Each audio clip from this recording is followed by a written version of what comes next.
I would like to thank the organizers of the event and the Lallemand Group in Italy. Thank you for inviting me.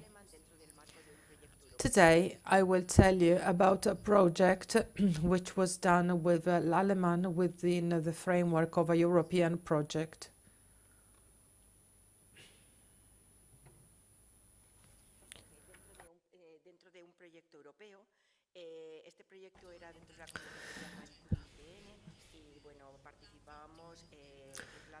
The framework is the Marie Curie project.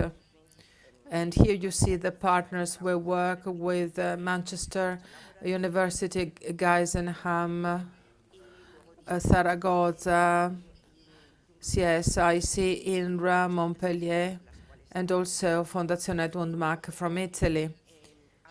We also have several research partners, including Lallemand. The objective was that of diving in depth into knowledge into this field, and we participated in relation to the aromas. It is a PhD dissertation by Dolores Perez, who saw to the laboratory part. Then Jose and I worked at the project in cooperation with Vicente Ferreira from the University in Saragossa. Please don't speak too fast for the sake of interpreters. We have seen the main problems of the sector in relation to climate change. We all know those things. I will skip that and tell you that our team has been using the Saccharomyces yeasts for quite some time now to investigate whether they can help counter climate change. And other non-conventional yeasts are used, but we focus only on Saccharomyces ovarum. As ovarum is in colder areas, these in fermentations with Cerevisia, and Eubayanus in beers, which are made. You have to slow down, Amparo. It is way too fast. So these yeasts have very important phenotypical features with a low production of ethanol, which we go for, and an increase in organic acids. They favor the varietal aromatic profile. Their aromatic profile is different than the one of Saccharomyces cerevisiae, closer to the non-Saccharomyces yeasts used in enology. Out of all these reasons, I would like to tell you that we all think that wine actually does not always have the best fermentation conditions due to the low pH and the nutrients. This is a stress, which is the reason why Saccharomyces cerevisiae is probably the most fitting. And we do co-inoculations. This happens also here. S. cerevisiae is a fermentative yeast that ferments very fast, while this other yeast has difficulties. We know that, and we have been knowing for some time. We knew that we would need to go for genetic improving in order to meet our objectives, and I will tell you about the details of the protocol. Aromas, we know that there are a couple of main groups. Those coming from grapes, precursors, cysteines, glutathione, ethiols, and then the terpenes, disaccharides, which are released with enzymatic reactions. That is the second group. And yeast can contribute to this release with compounds that have a very strong impact, even if they are in low concentrations, such as thiols or terpenes or norisoprenoids. This group has not been investigated in depth despite its potential. We have floral and fruity notes, plus we have aromas coming from alcoholic fermentation, and they are associated to the metabolism of sugars and amino acids. They are better known, fatty acids, higher isoalcohols, and various esters. These are found in huge concentrations, and we know about their role very well. Vicente Ferreira has been working for some time now on trying to convince that the minority aromas can perform an important role in wines if we increase their presence there. And I'm thinking of esters, which is the reason why we started this project. In order to make this project, the first thing was to do a screening, that is a selection of the strains that give us a number of the organoleptic properties we were looking for. We have a collection of more than 3,000 yeasts that we created over the course of years. The first selection entailed selecting more than 100 strains, and a number of them were then further selected for the test. In order to have a reasonable number. Tempranillo and Albarino were the varieties, absolutely typical for Spain. Albarino is a white wine with a fairly interesting aromatic profile, with thiols that can contribute, not as much as they would do in Sauvignon Blanc or Verdejo, but which are detectable. So we did the fermentation, we analyzed the aromas that could improve the aromatic profile, and did wines which are different than what we were used to, and then we went for hybridation. We therefore had to reduce the number of strains significantly, focused on 14. It was a complex test. In addition, it was difficult to perform the analysis. The protocol that I'm about to explain was developed by Vicente Ferreira, who is the inventor of the method. And indeed, what he did was, during the harvest, to extract precursors that could be frozen and then used throughout the year, which means that we could have, with this synthetic, in a way, juice, to have a very and highly reproducible juice. And then we added the phenolic component for the two varieties I told you about. And we have a fermentation 16 degrees for the white and 20 degrees for the red. And there is this sort of trap that captures the aromas at the end of the fermentation. Vicente studied also a process for accelerated aging in the case of reds. So we apply that too, which means that we have samples of the aromatic profiles in the young and aged wines. The Italian slides are helpful, but please slow down. Slow down. It is too fast. There is a double translation from Spanish into Italian and then into English, so please slow down. A number of fermentation data can be more interesting. The first thing we should underline is the fact that Saccharomyces ovarum increased the concentration of glycerol by 2 to 5 grams extra vis-à-vis the other strains. And we observed something that we already saw before, which is that there is a lower yield in ethanol, and they can reduce by up to 1% of the alcohol content. And also organic acid were produced, specifically succinic acid, with an increase in the acidity of wines. So we knew that the strains already had these interesting properties. What we selected preserved them more with the 3 features I told you about. Now, if we focus on aromas, I will try and concentrate on the most relevant ones. Otherwise, there are too many. And the first thing we did was to try and have yeasts with a different profile. We were surprised and impressed by the S. uvarum sample with a high quantity of non-isoprenoid terpenes and acetates. Non-isoprenoids were specifically of interest.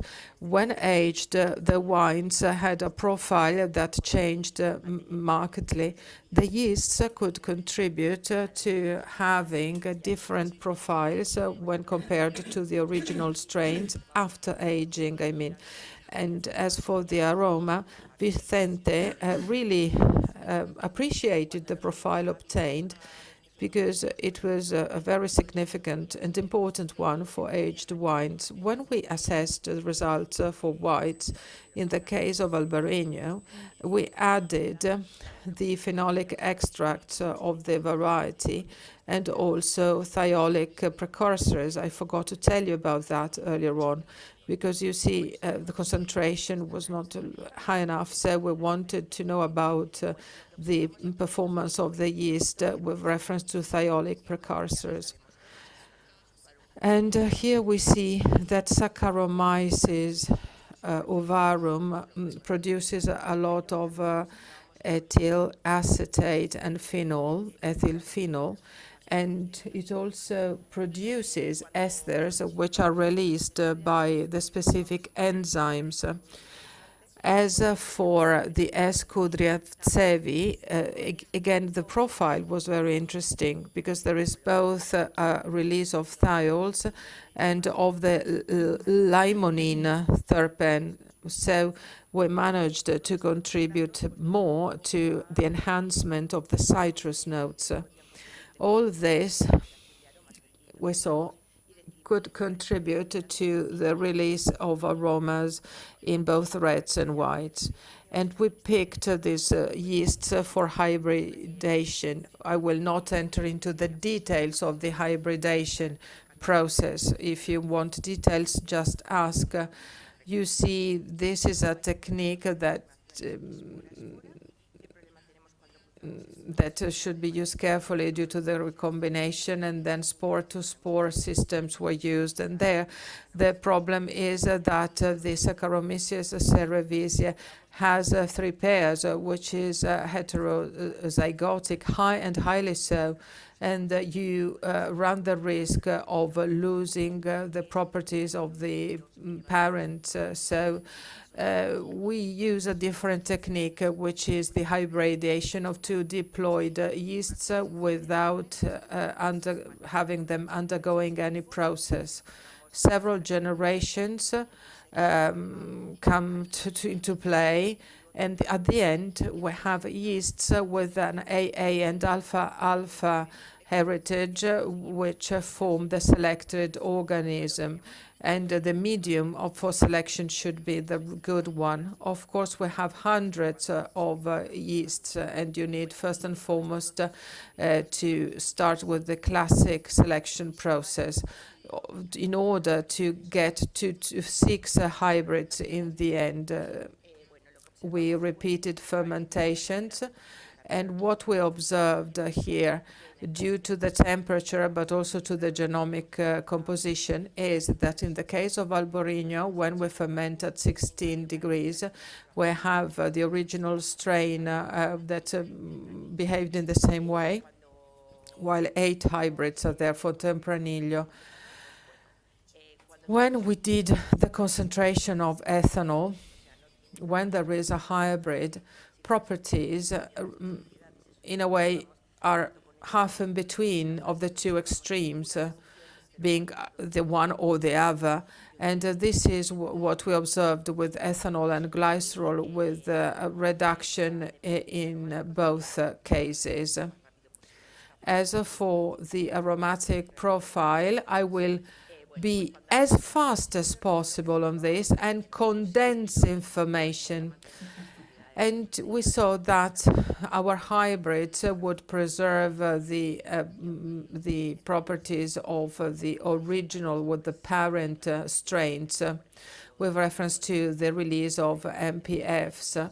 Here you see an increase correlated to grapefruit, not so much passion fruit, but it is rather evident for grapefruit aromas. As Cerevisia produces a high concentration of esters, in the case of the hybrids of Uvarum, we have aromas which are of interest for aged wines, such as octalactone. Now, you see here the difference between and among aromas in young and aged wine. You see that we had a distinguished aromatic profile, both in young and aged wines, which means that the hybrids could favor both aromatic profile. So this was done in the laboratory. And then we continued work with Lallemand to market the hybrids and focused on Cerevisia Kurakovic with industrial and semi-industrial scale tests. Here was done with the Verdejo variety in Spain. Our hybrid was a bit slower than the parent Cerevisia strain, but at the end there were no fermentation issues. At industrial level, the concentration of aromas was significant in terms of the release of thiols. All tests have been done with dry yeasts, dehydrated yeasts. And in the next campaign, we will also have dry yeasts and the hybrid. So Cerevisia is the super yeast, as we all know, when it comes to fermentation. But there are also new needs emerging from the sector, and the industry and consumers request less alcoholic wines, more fruity. Plus, there are changes due to climate change, and this calls for a change in acidity. Being it so, we can also consider these yeasts which can be co-inoculated. And since they are Saccharomyces yeasts, you minimize the problems that you have with the traditional ones, which is one of the main advantages with the development of these yeasts. Thank you very much for your attention. I hope it was interesting. Thank you.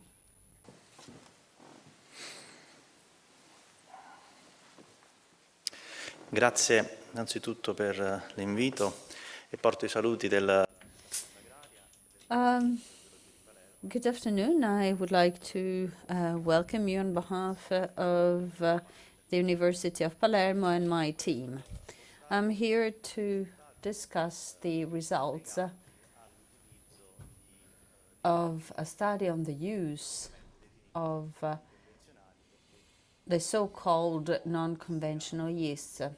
This not so well-deserved definition corresponds to the fact that is a reflection of the fact that these yeasts have never been thoroughly investigated. The interest in certain aromatic profiles, especially the interest in floral and fresh fruity bouquets, is something that comes from the market and that causes the enologists and all the players in the sector to work hard looking for yeasts that could be respectful, but at the same time enhance the typical qualities of the grapes and must. Okay, let me talk about honey and bee-related products. And then the manna.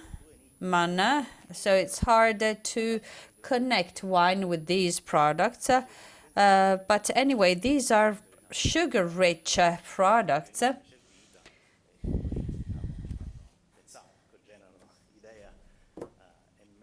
There's a lot of sugar, and wherever you find similarities, that's food for thought. You have glucose 50% or more, fructose 50% in honey. Manna has triose, fructose, and glucose. We'll start from these natural matrices to then produce wines. What's the connection? Where is it? We started to investigate waste products or byproducts of honey production. We've found a whole library of Saccharomyces and non-Saccharomyces yeasts associated with honey, and production of honey-based fermented beverages, which then can be turned into distillates typical of eastern Sicily. One of the most ancient products made from honey is mead, a hydroalcoholic beverage. And it's possible to produce also products that are sparkling, like sparkling mead, which is made, for instance, in California. Now, starting from this matrix of byproducts, honey byproducts, to go for a natural pre-selection and study their resistance to stresses. We also produced craft beers, mixing non-Saccharomyces and Saccharomyces derived from honey. And shortly, we'll also produce commercially a beer, which will be actually made by a Sicilian brewery. We then moved on to the world of wine, using different strains of Cerevisiae to produce white wines, rosés, and red wines, and also base wines for spumante, mixing them with commercial Saccharomyces or nutrients in order to come as close as possible to the aromatic profiling using yeasts coming from what is apparently a non-wine related source. Now, if from a purely microbial standpoint, bee-produced foods are so close to wine, we could perhaps also explore other areas to derive interesting microorganisms for the wine industry. And so we did so starting from manna. Manna is simply the exudation of the trunk of ash trees. Now, if you cut the bark of an ash tree, you will obtain these lines of manna, rich in sugar, that are exposed to the surroundings. You can have long lines up to 2 meters tall, and the entire ecology in the field will participate in the spread of microorganisms that will end up being trapped in this sugar-rich resin. This hyper-sugary matrix can become a pre-selection medium for these organisms. Some time ago, we studied manna, and whether through selective enrichment or by analyzing specific substrates, the world of osmotolerant yeast is prevalent in this matrix. We therefore created a strain library from manna and honey, Saccharomyces and non-Saccharomyces, and studied the interest of these strains for fermented beverages. We focused on 2 yeast strain species that are pretty interesting. The first is Starmarella lactis condensi, and the second is Candida oleophila. Starmarella was isolated from plant matrices, cooked must and grapes, but never submitted based on international research to a technological selection, and hence therefore not even to the study of possible wine applications. Since we had interesting basic profiles, we had to study what this new strain or species had to offer to winemaking. Candida oleophila doesn't have much to add from a wine perspective. Simply, it can help in white wines for the production of ethanol, acetic acid, and chemical physical products that are pretty basic. But obviously, no application had been studied in a fermentation with a view to the aromatic profile. But Candida oleophila is associated to the wine world and fruit production because it does have industrial applications as a bioprotective agent for fruits and other crops. And it is a part of a system which is fully traced and has been generally documented. Now, what's the interest for grapes? Now, to make a great wine, you have to start from a great terroir, great soil, great climate, and great grape varietals or varieties. But then you need bees, insects of various kinds, fruit where there's sugar, and birds coexist, and they all bring different microorganisms that will then contaminate the honey production, which is associated by proximity in terms of geographical proximity to wine, but also it will contaminate the natural exudates of the surrounding plants. Manna, well, you will find ash trees outside this building, and ash trees are are widespread in many Italian, European, and non-European countries. So Lactis condensis or Starmarella lactis condensis and Candida oleophila have been studied in that respect, and we went for a selection. You see the absorption of glucose. Starmarella lactis condensi performed better.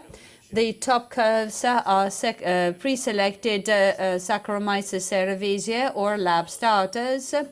What about fructose? Well, fructose seems to be favored by Starmarella lactis condensi in the early days of fermentation. We focus particularly on the 3-4 first days of fermentations. Because then you will move to the inoculation of Saccharomyces cerevisiae later on.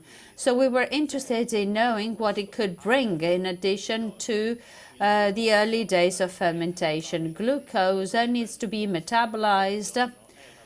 Fructose should be dealt with in enology in the form of unfermented residues of fructose. Candida oleophila, instead, showed a typical absorption pattern for fructose. The controls you see at the top are cerevisiae strains that have a tendency to absorb fructose early.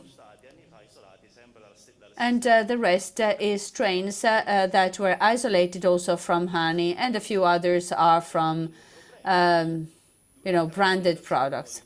During alcoholic fermentation, glucose will reduce because it's consumed, while fructose tends to remain. I work at a winery, and at the end of the alcoholic fermentation, for multiple reasons, fructose can be a high residual and pose a problem. So we wondered how we could better understand how to put fructose to best use. Generally, in these preliminary tests, glucose over fructose will create this ratio. If it's below 1, it could be a stock fermentation. If it's above 1, the probability for a stock fermentation is much lower. But Several papers have demonstrated that this ratio does not tell the whole story. What matters here is the delta, how much is consumed over just a few days, and so the delta glucose and the delta fructose consumed. So here's an experimental plan with an imbalanced mustard with more fructose. You see on the right-hand side a ratio of with glucose over fructose of 1 to 2 and 1 to 2.5. We not only considered this ratio, but also the delta, the variation in the first 3 days of fermentation, which is what you see in this in vitro test. In particular, the Candida lactis, Starmera lactis condensi, would appear to prefer fructose over glucose, also as an index. When you do not know the new species of wine interest, you have to just think of possible applications and then test them.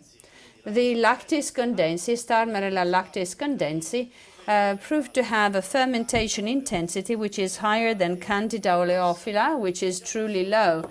So this in itself is making me assume that there could be two different possible applications as co-starters and also during fermentation for Starmerella, while oleophila could perhaps become part of the very interesting pool of non-Saccharomyces yeasts called non-fermentation yeasts, which are inoculated in the mustard time 0, playing an enzymatic function or other functions, but not fermentation related. They can instead create a very interesting aromatic profile.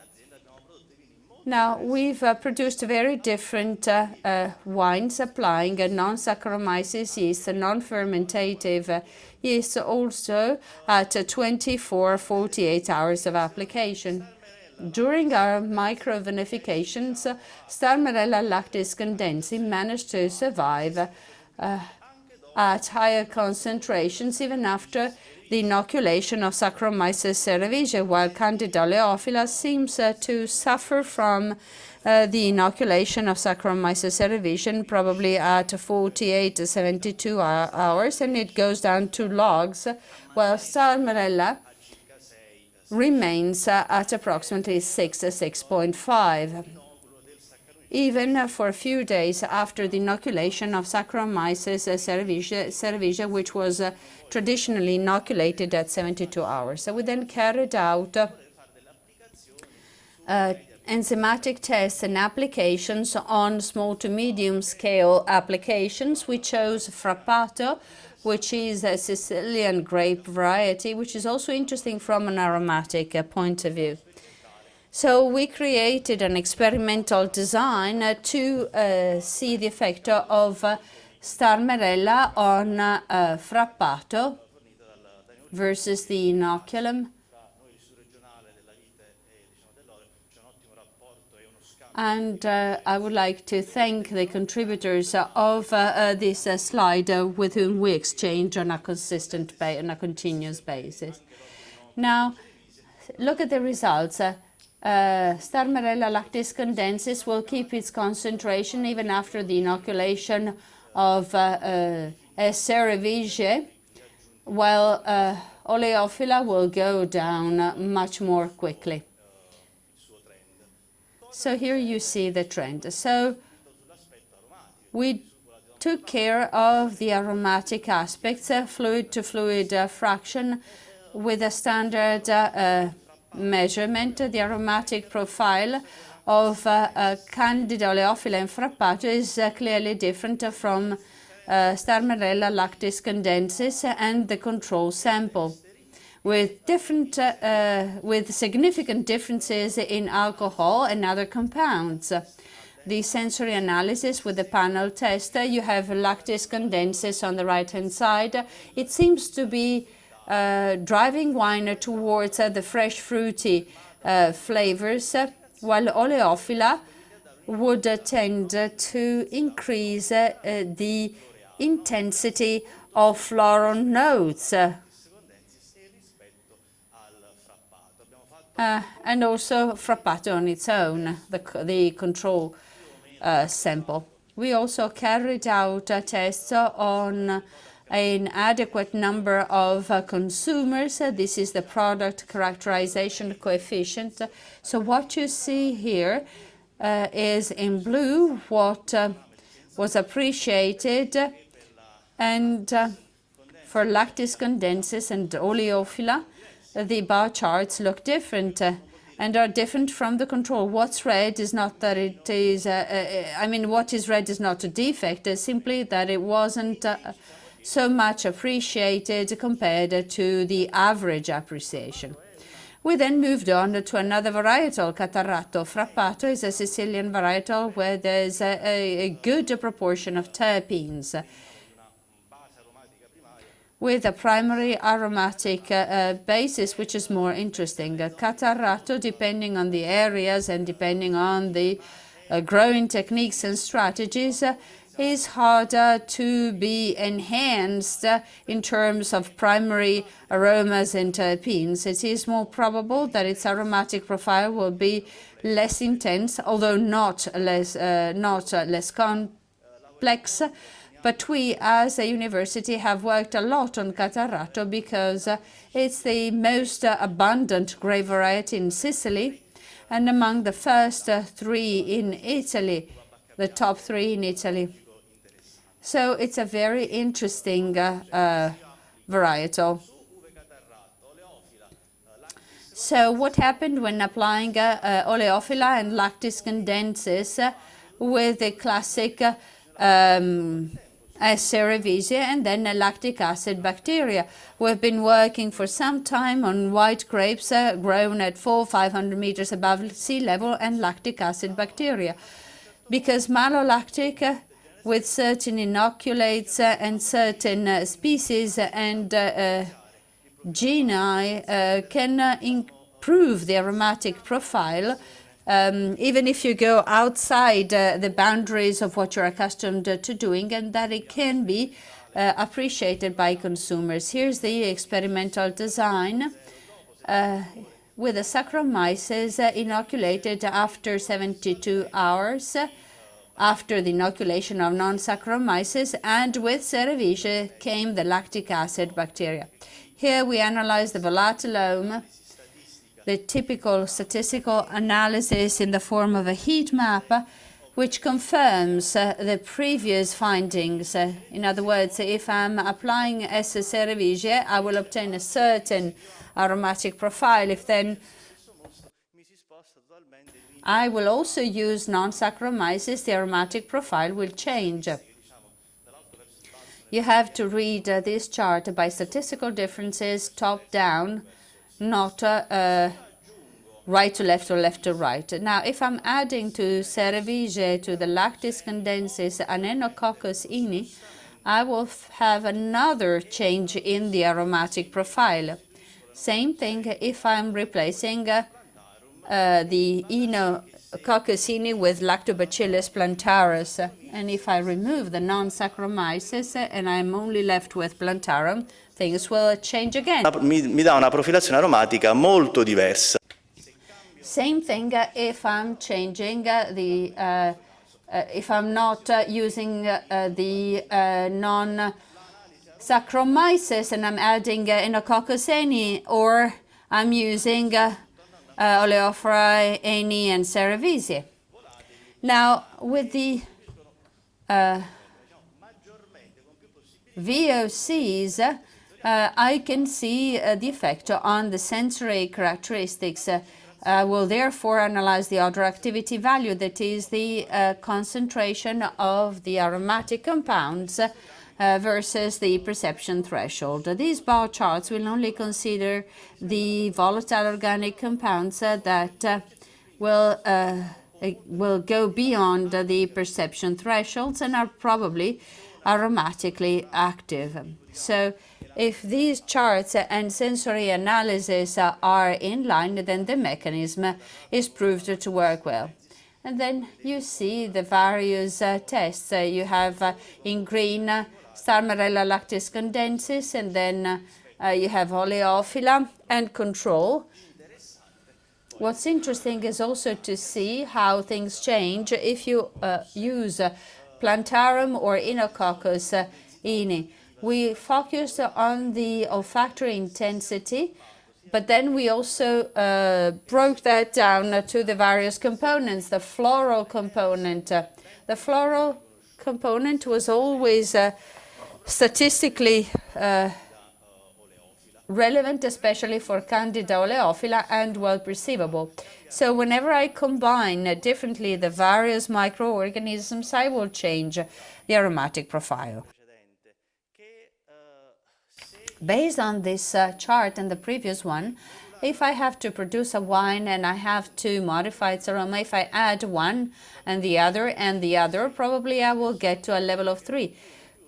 But sometimes, if I add one on top of the other, I will not get a multiplying effect, but I'll just get a fraction of the total potential effect, because the non-staff may communicate differently with other microbial groups, depending on the mediums of communication, of the media of communication.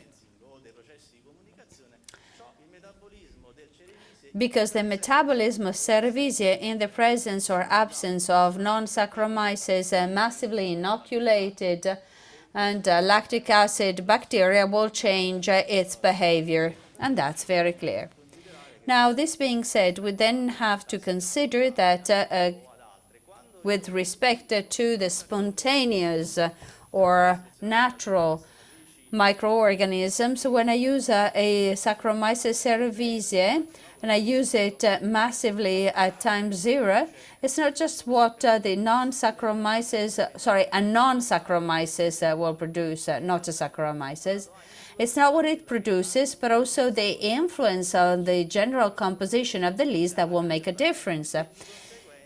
As a consequence, the wine will spend time on lees that in terms of fatty acids, polysaccharides and proteins will be totally different, and also the cell degradation and the lactic acid bacteria that I inoculate sequentially and also at high doses. There will be an enzymatic effect on the part of these LABs, and not just the secondary metabolisms, and also the enzymes that the cells of lactic acid bacteria will release or produce, which may enhance or degrade, expressing something else.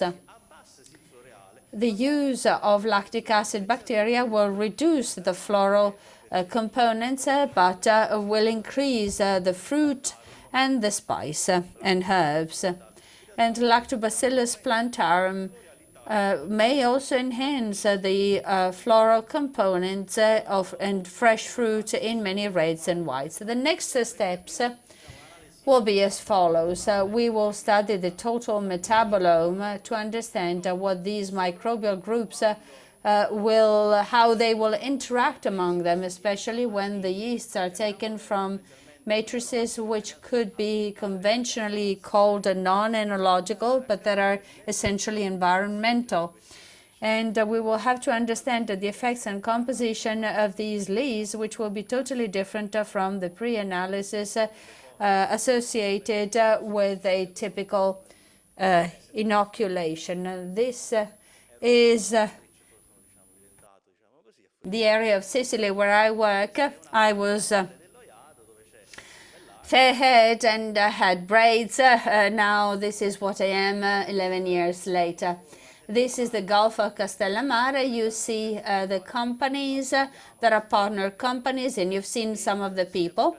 We partner with them to transfer our technologies, and there are now winemakers who are helping us and allow us to test on a real scale the findings of our research, which is the most interesting thing other than the bottles of wine that they give us for our own home tastings. Thank you.